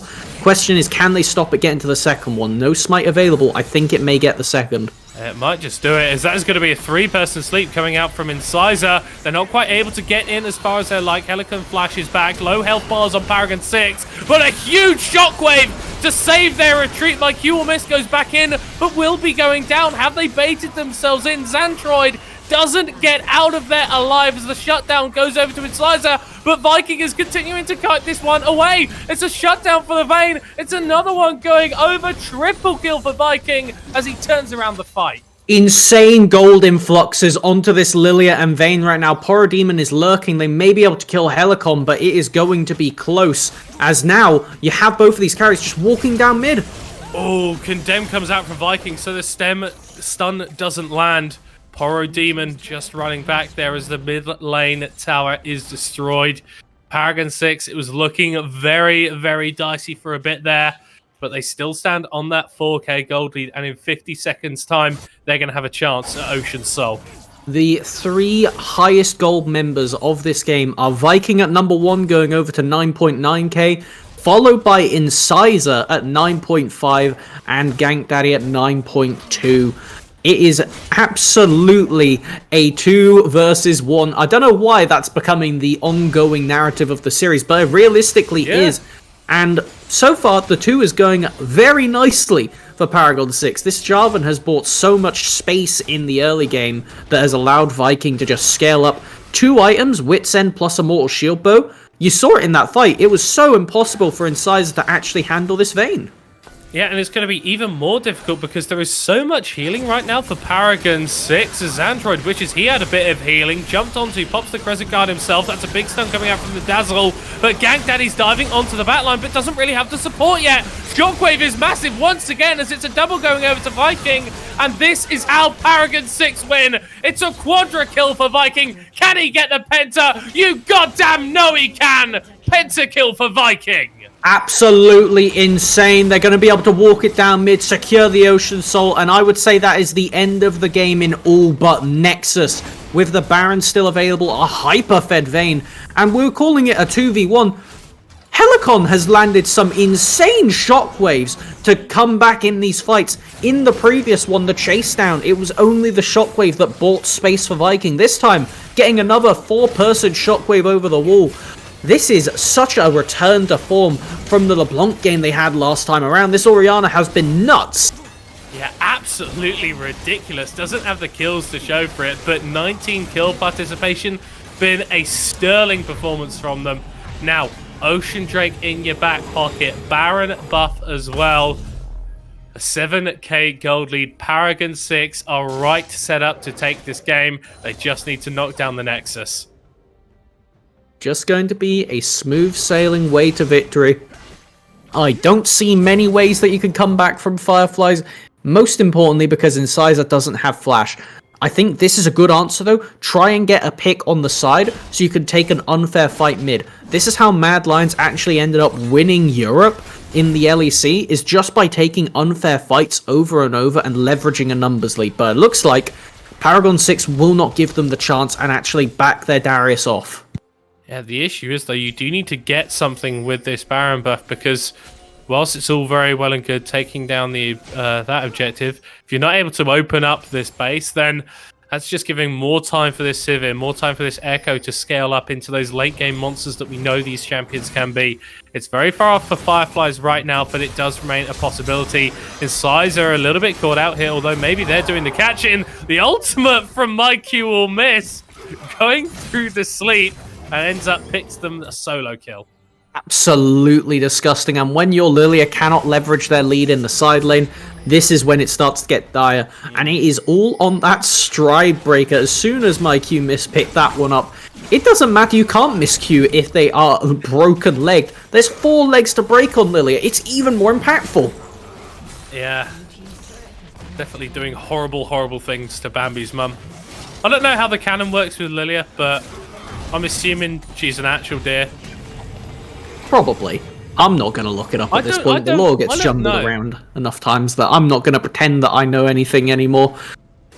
You know what? The one bit of lore that we do have going, at least, is that Vayne is most definitely a monster hunter, and FireFlies, they're a level 1 camp to them at this point. There is not much that scares this Vayne this game. Yeah. I wouldn't believe my eyes if 10 million FireFlies got lit up by Vikings as I fell asleep. It's been a pretty scary performance from the Paragon 6 AD carry. Baron is going to be falling off in around about 30 seconds. No inner towers yet remaining for FireFlies, as this last one is going to be knocked down. But crucially, those inhib towers are still available. You have still got time. But with Elder Drake spawning in 3 minutes, maybe not as much time as you'd like. And now we have got the split push on the side with this Darius, who is now strong enough that they can actually beat Incisor. It becomes a dire game state, and they are looking to actually take the 4v5. I think into Ocean Soul, though, it's not even in your favor with the numbers lead, which is a scary, scary concept at this point. Yeah, on the hump, popped by Dictate, but Paragon 6 are just able to get themselves out of that situation. And yeah, even if you do opt in for that fight, do you win it? I mean, there is no anti-heal available for anyone on FireFlies, so this Ocean Soul is getting so much value. We did see MyQ almost able to take down that top lane inhib tower. Xantroid's been dispatched to deal with him, but that means that this bot lane inner tower just goes over to Paragon 6. Realistically, the Xin Zhao can't stop what Darius wants to do. FireFlies are just bleeding out all over the map. And they want to rotate, but they don't have the on the hunt because they used it to try and force that play bot. So now it's just an inhib for basically nothing. They even got a tower on the other side. And we're talking about how, as Paragon 6, you realistically need to get game-ending objectives with this Baron because you can't siege against the wave clear of a Sivir plus Echo. They managed to crack open the base, most importantly, and they do it on the top lane, which means that now, with the only TP being Incisor, if they want to stay there to clear waves, they will not be at that Elder Dragon when they need to be. And considering Lilia is your strongest member, this is going to be the killing blow for FireFlies if they cannot somehow find a pick beforehand. Yeah, it's going to be really, really rough. We do actually see Incisor neglecting that top lane a little bit, and Detect looking to push that one out. I think one more wave and then potentially you have to make the move down towards this bot lane river, because Elder Drake is spawning in a minute's time and there isn't really any way for Paragon 6 to lose control of this objective. They have just got vision on lock in the pit. The only way you can lose this game here from Paragon 6 is to absolutely flip the objective and lose it from there. But you can see they've already got Mikey or Miss and Helicon waiting on the side. They are just hoping somebody oversteps so they can start the fight. They do not want to take the dragon. They just want to use this as an opportunity to run down the enemies. So now, as Fireflies, you need to be playing at arm's length throughout this entire fight, else it just goes the game. It could go absolutely catastrophically. 20 seconds until the Elder Drake spawns. That top lane wave is pushing very heavily in favor of Paragon 6. Helicon does have TP, could opt to go towards that one to end the game at any point. And we see this from Paragon 6. They're not overstepping. They're not trying to walk into Fireflies. They know that time is on their side. And as the Elder Drake spawns, Fireflies are in a dire situation. Echo's going to need to chrono break this if they want to survive. Oh, big! Shockwave comes out, but the fight is a little bit split. The Cosmic Radiance is large, and Gank Daddy is caught out. Shut down right at the start of the fight, but Miss My Cube will miss is going in, going low himself, but here comes Viking. It is Ragnarok. It is the end of times for Fireflies. That's a legendary Vayne right in your face. My Cube will miss, picks up another kill. It's a double for Helicon, and we are going to be going to game 3. Would not believe your eyes as they're going to take this Nexus away without even needing the Elder Dragon. Very nicely done, and it is on the back of this jungle and ADC monstrous performance from Gank Daddy, snowballing this game out of control. Fireflies could not stop them. It was just non-stop aggression. They did not have that Amumu to neutralize it. So that is going to be the most important thing looking for the end of this series. Yeah, and 9-2 and 19 in a game where his team got 29 kills, only missed out on 1. What a turnaround performance from Gank Daddy, who didn't really have the best showing in game 1. Goes, I'm still good on the Jarvan, locks it in again, and then puts out an absolutely stellar performance. Viking popped off as well, grabbing that pentakill, but we've also got to give a shout out to Helicon. Some of those shockwaves were absolutely beautiful. And it has to be said that it's the confidence of this team right there. The Jarvan, the only reprised pick from the previous game, saying, okay, no. It was just the execution that went poorly. So I'm going to come back with this one and put on a massive show, which they did. And Viking, snap locking that Vayne blind, shut down all good options from Fireflies. So a very smart draft coming out and a very good performance from Paragon 6, equalizing this ever so important series. Yeah, and it was against Makuti's Tarek. It was against Porodemon's Echo and Xantroid's Xin Zhao. These are champions that we've seen them be extraordinarily successful on, but they weren't quite able to pull it out the same way this time around. And that means that going into this game 3, I'm pretty worried for Firefly's chances, because even though Incisor was able to get themselves out of lead in the early game, we saw them get solo killed by Q or Miss as we got later and later on. And the small areas of strengths that Fireflies did have feel like they just faded away once we hit the sort of 15-minute mark. I'm curious to see if we will see the side swap over again and Fireflies pick up that red side, because the top lane counter pick was so important right there. The fact that they had a poor time in lane but just became a real nuisance for Incisor. Like, there's not much else to say it. We said that it was going to be inevitable that Darius would be able to handle themselves in this lane. It took a bit longer than we thought it would, but by the end of it, the fact that your best team, like your best player, the most far ahead source you have, could not handle the furthest behind member of the enemy team, the one you've been stomping all game in lane. If there is not a bigger epitome for the game is over, that is got to be it. Well, the game may have been over for Fireflies in that one, but the series absolutely is not. Currently poised 1 game apiece for Paragon 6 and Fireflies. So we're going to be decided in this next game coming up after the break. We will see you there.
Hello there, everybody, and welcome back to the final game in this best of three series between FireFlies and Paragon 6. FireFlies able to pick up the first win in game one in a fairly dominant, convincing faction, but Paragon 6 turned it right around and stomped through their rivals in game two, which leaves us perfectly balanced, one apiece going into this final match of this series. My name is Middlecott, and Melvin Izzle has been joining me through this series. How have you been finding it, man? It has been exciting stuff, and I think that the main thing that we are likely to see no more of will be Gank Daddy's Jarvan this game, because that one was absolutely bonkers last game. Popped off, only missed out on one kill contribution throughout the entire game, participated in 28 out of 29 of his team's kills, and was also quite a strong performer in their first game. Whilst Paragon weren't able to pick up the win that time around, Jarvan definitely didn't look too bad. So I think I agree with you, Melvin Izzle. I'm expecting that one to hit the ban table as we go into Champion Select. And the question is, will that Amumu ban come out against Xantroid again? Because it was realistically them in the first game that recovered it. In both of these games, Paragon 6 have been more proactive with the early plays, getting ahead and just constantly forcing things. But it has been, at least in the first one, FireFlies managing to recover off of the back of their jungler. Not having that in game two, though, very decisively swing it, as we actually get that Lilia taken away from Incisor. They were afraid of it, even though it was blind last time. Yeah, well, it just had such a dominant performance in the laning phase. Did fall off a little bit, but for a long time felt like the big chance that FireFlies did have in that game to finish up the series. Of course, it wasn't to be in the end. Amumu taken off the table as well. We do not want to see a repeat of Xantroid's game one heroics on that pick. And for FireFlies, they've actually taken away the Orianna as well. Recognize how strong that was in Helicon's hands. But we talked about the Jarvan. We needed to see it banned by FireFlies because Paragon have picked it up in their first rotation. So the question is, what jungler will you have to answer at this time? Will we see that work that both these players share? I like that they're going back to the Xayah as an option. As far as it goes, this was realistically the main difference, was the fact that the Vayne bot lane really did pinch the potential options for the Detect when they went into second rotation. So I like this, getting them something comfortable that they can perform on, paired with that Trundle as an answer into Jarvan. Yeah, so a jungler that can win that 1v1 a little bit more easily obviously provides a lot of utility in themselves. And this is actually the first game that the Jinx was not banned away from Vikings. So they are going to be happy to pick that one up. The Braum going over to Hobo Lord as well. We've got a solid front line and some damage picked up for Paragon 6. How FireFlies looking to respond? In this one, I can see them going back to that Morgana they had in the first game. They were victorious with it, but having the Trundle makes it a very different kind of game because you don't have that same kind of 1v9 potential. You could get ahead and you could definitely snowball lanes, but Xantroid is very reliant on getting lanes ahead this time because Trundle cannot get done what they were doing on Amumu. Yeah, but I feel like he does still offer a lot of early skirmish potential. Obviously, in terms of team fights, will be a little bit lackluster compared to the Amumu, but it means that stuff like the Braum, stuff like the Jarvan aren't going to be as tanky as they otherwise would be, and potentially that gives you Xayah the opportunity to start chipping away at that front line a little bit faster so you can get to some of the carries in the back. On the subject of frontline, looking at these second rotation bans from Paragon 6, getting rid of the Darius and the Set, I'm smelling a potential Tahm Kench lock-in here. Ooh. It's likely going to go to 5, though, because those are two champions that I think that Mikey or Miss would have been happy to pick up blind. So, for me, this says that we're going to get a safe mid laner come out here. What's still on the table? Let's take a look. We've got the LeBlanc still open. I don't think it's the best in the world for just blind picking. Very curious, as it may actually be just a greedy Camille pick here. Yeah, I mean, if you're good enough on the Camille, you can win basically any matchup, but the issue is how good is Incisor on this pick? First time they're pulling it out this series, and she can sort of get heavily countered, which feels really, really rough in the top lane. Going to be the last 2 picks coming through now for Paragon 6. They're just teasing with us a little bit. Pretty sure Vex isn't enabled, guys, so that's going to have to change to someone else. And it will be that Syndra actually locked in blind for Helicon. Okay, that's a good, safe option right there. And it was realistically their last remaining pick outside of the LeBlanc for their main 4. Makes sense why they would go for that one when you have the AD jungler as well. Just the question is, how are you going to get the response? Considering Echo was banned away, as was the Silas, these are 2 of Parademon's best options. Okay, that's a Volibear answer into the Camille. I like that a lot. Okay, so Volibear obviously was so dominant in jungle and top lane for oh so long. Brings a lot of power in terms of early dueling, but also has a fair bit of setup as well. So if my Q will miss... that's a fizz. Okay. That's a fizz, Melvin Izzle. Alright, and the past 2 patches... Riot tried to bring Fizz back into the game. They gave them soft buffs in the first one, but it ended up coming out more like nerfs at the end of the day, just for win rate purposes. So they've actually put a lot of power back into his ultimate, and lowering the E cooldown by 2 seconds at max rank.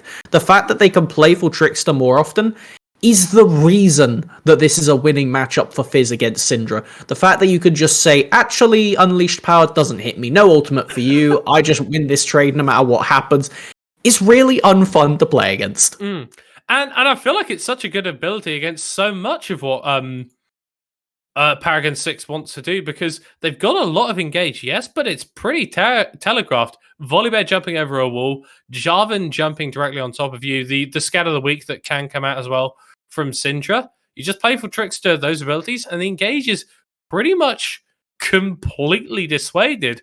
I think in terms of side laning as well, I'm looking at FireFlies, and once you get past a couple of items, I feel like those matchups just go heavily in their favor. I'm extremely glad you brought up side laning, because not only that, but they have safe wave clear for mid lane in the form of Detect and Makuti on this Xayah Morgana. Really hard to attack those 2 on their own. You do not have that good of a tool set to actually do much to them if they're just holding the mid lane tower. So as we look at this game, if FireFlies can get their side lanes ahead, which is how they won the first game, then honestly, Paragon 6 are going to be struck for answers, because I do not care how fed your Jinx is. You are looking at Fizz plus Camille. And worst part is, they have a Trundle, so even if you're not even around walls, they sprout one up in the middle, Camille ults you, everybody gets pushed to the side, right? And that gives you a clear shot for the Fizz ultimate. It is hell on earth to be Viking this game. If they do not have Hobo Lord putting on a god tier performance, I am struggling to see how they get to play team fights. Well, I mean, the bot lane duo has looked very good for Paragon 6, but it feels like this is one of the issues that you can have when you go for these compositions, which are more 2-threat than 3. Jarvan Volibear definitely can do damage, but it's not enough to carry you through a team fight. If your Jinx is being assassinated, deleted, before the fight even properly gets started, and Helicon's ultimate can just be ignored by Parademon, well, that's 2 champions that could become very, very useless very quickly in a team fight. And then there isn't really a lot left for you if you're Paragon 6 to play out and try and win that remainder of the engagement. I think most importantly, looking at this one as well, Gank Daddy does not have the same kind of windows they had before. In the previous 2 games, there were completely immobile side lanes for them to constantly bully, and even an Echo mid who, once one dash was blown, they can't really get out. Fizz, Playful Tricksters too, if they get that Seastone Trident as well and dash through somebody, that's 3. You do not have enough setup in the world between Syndra plus Jarvan to kill this Fizz. So, looking at the side lanes, Camille can jump away, bot lane, even in the first game where we had this same matchup of Xayah Morgana into the Jarvan, when Gank Daddy did go down there, they nearly died every single time. Yeah, it was very, very close, but ultimately they were able to get those ganks off and get a little bit of a lead in that scenario. And it feels like we've been quite down on Paragon 6 in this game, purely from the draft perspective. What should they be looking to doing? What proactive stuff do they need to be working on this game to build themselves an advantage to look to take this series? I want to see Gank Daddy start on the bottom side of the map and constantly pressure this top lane. Like, I do not want Incisor to be able to get a breath in edgewise in this top lane, because if you... Yeah, I'm sorry, no offense to them. They've had a great time on the Lilia, but you cannot allow this Camille to get ahead because you do not have good answers to it, right? At the end of the day, if you're against a fed Camille with the rest of this comp, you only need that one threat and the rest of the team will get work done around it. So, especially when you go for the volley bear as the answer, one that is very early game reliant, you need to snowball this lane. You cannot allow it to starve.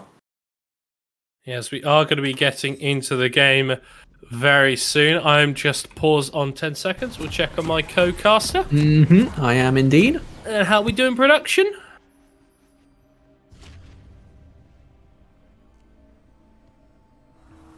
Bum bum.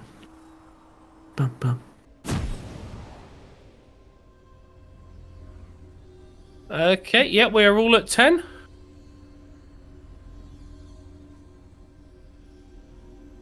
And we are on to the Rift for the final game of this best of 3 in Div 2A. Paragon 6 on the blue side, who went down 0-1 at the start of this series, but was able to bring it back in our previous game. FireFlies looking to stop the fall and pick up their second series win of the split. This would be the first for Paragon 6 if they're able to pick up the win. But the red side team will be doing all in their power to prevent that from happening. Again, more relaxed to level 1. Both teams just fanning out. You don't want to do anything overly risky at a level 1 and put one of these lanes at a disadvantage. As far as lanes go at a disadvantage, Parademon has basically been living in a disadvantage in lane phase. This time on the Fizz, though, I expect them to be going down in CS, but otherwise having a pretty swell time of it.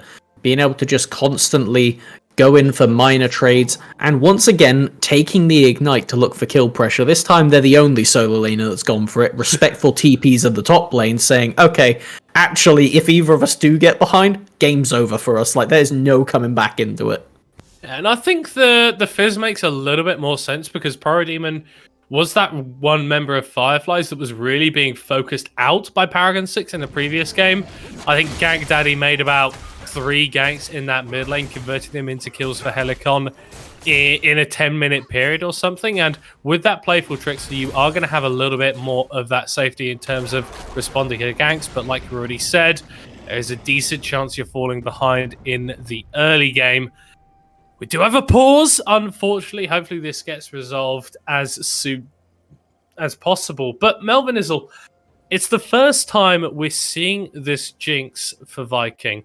We've already talked about how hard it is to play up against this composition. What does he need in order to succeed in this game?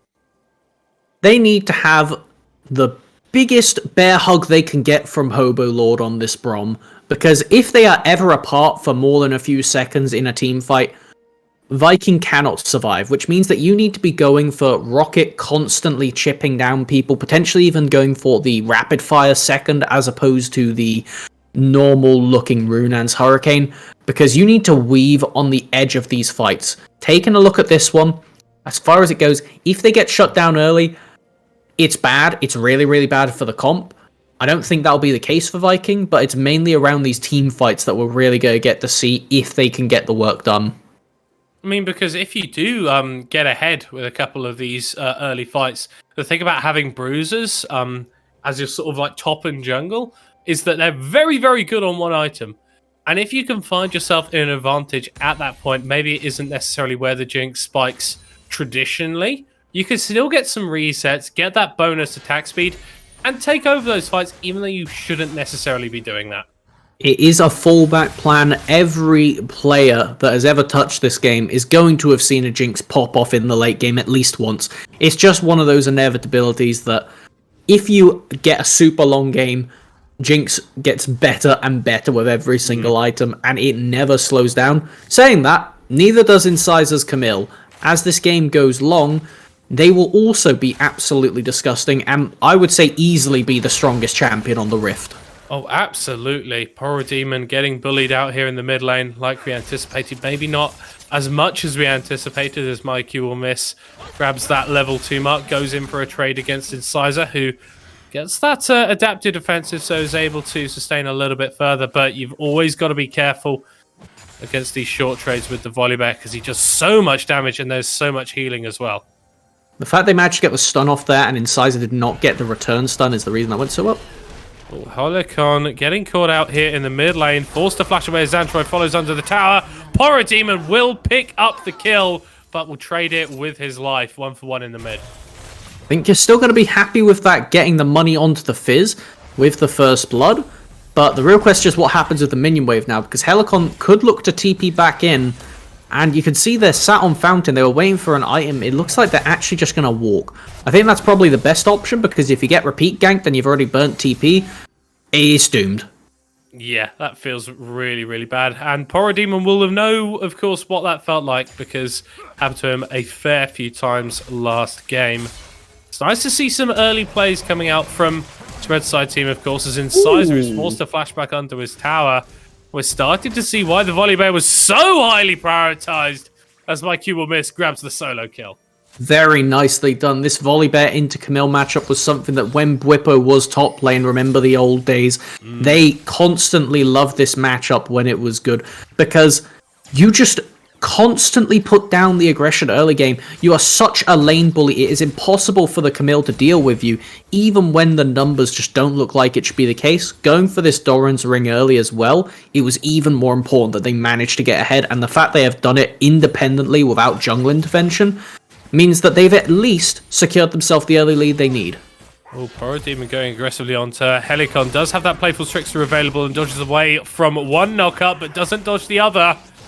Down to 100 HP, but there's no Ignite available. They can't chase further onto the Fizz.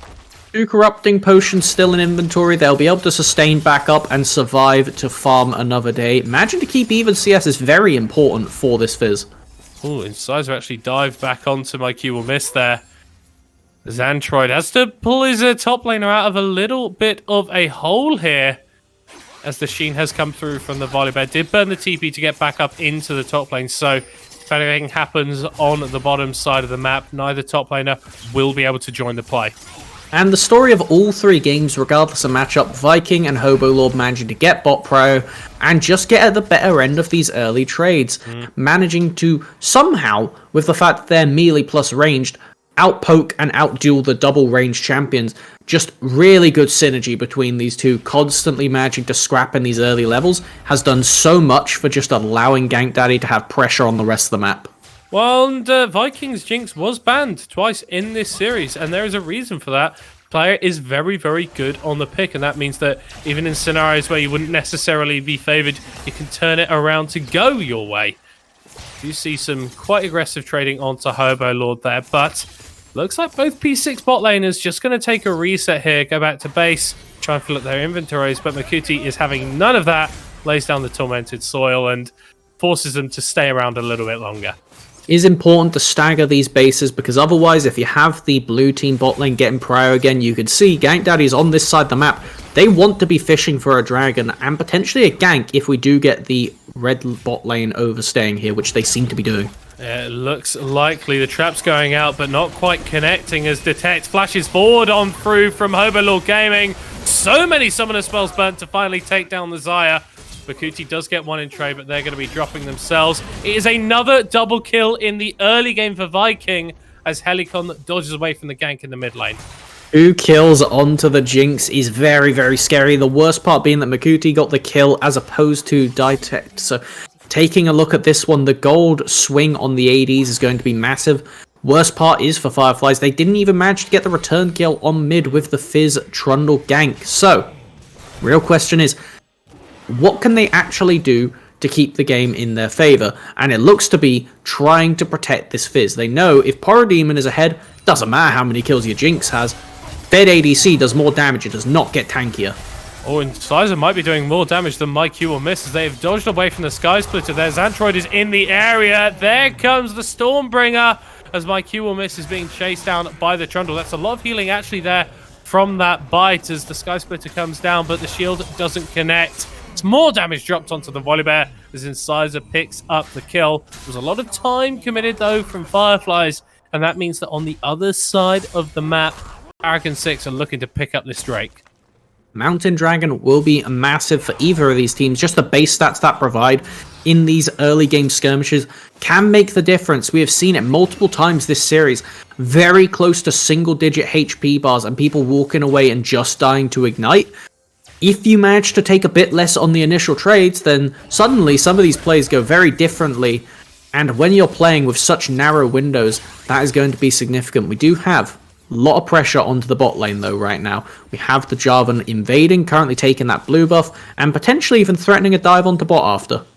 Yeah, I feel like it could have been on that wave if not for the innate wave clear that Detect has on this Xayah. And as they get closer and closer to that level 6 mark, the dive looks like it's being called off because it's difficult to jump onto the Xayah when she has that ultimate available. Instead, we're going to have a gank towards the mid lane from Gank Daddy. It's the flash ball from Helicon, lands the stun onto the Fizz. The power is unleashed, and Syndra grabs the kill onto Parademon. Very significant. The fact they managed to snowball ahead is going to allow them to at least exist in this lane on their own, but it cost them the flash. That is going to be an even trade in summoners for the mid laners, but I would say when you're against the Trundle Fizz, if we can see Xandroid run back to mid again, that should be a dead Syndra off cooldown now.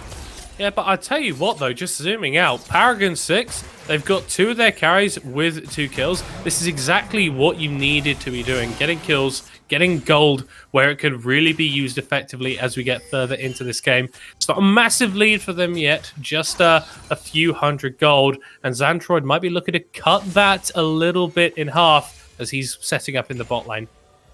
And with this potential lurk happening right here, question is, will they fall for it? Because there is the jungler on their way from Gank Daddy. They have not got the ultimate up though, so I don't think they're inclined to take this fight. It's going to be a proactive one. Oh, Makuti, the Dark Binding doesn't quite land. Viking still has the flash available, can just rain a bit more damage onto this Trundle, onto Xandroid, who really hasn't been having that same level of impactfulness, especially this game and the previous one, as he did in that Amumu performance a little bit earlier on in this evening. Has still got a couple of assists, but is down a few camps to Gank Daddy, and really hasn't shown us that same level of performance in the past hour or so. Now, just so you know, Middlecourt, we've been asked to pause at 10 minutes by our producer, so I'm going to click that right now so we're in sync. It's just so we can reload the client. Apparently there's been some spectator bugs happening. Just gives us a minute to resync and everything like that. And, most importantly, take stock of the game, because there is a lot happening. There is a lot happening, Melvin Izzle. It's not really impacting the gold lead too much, but we are starting to see advantages built in various places. Whilst Viking does have a couple kills to their name, Detect is 14 CS ahead. So in terms of parity in the bot lane, we're actually fairly close there, which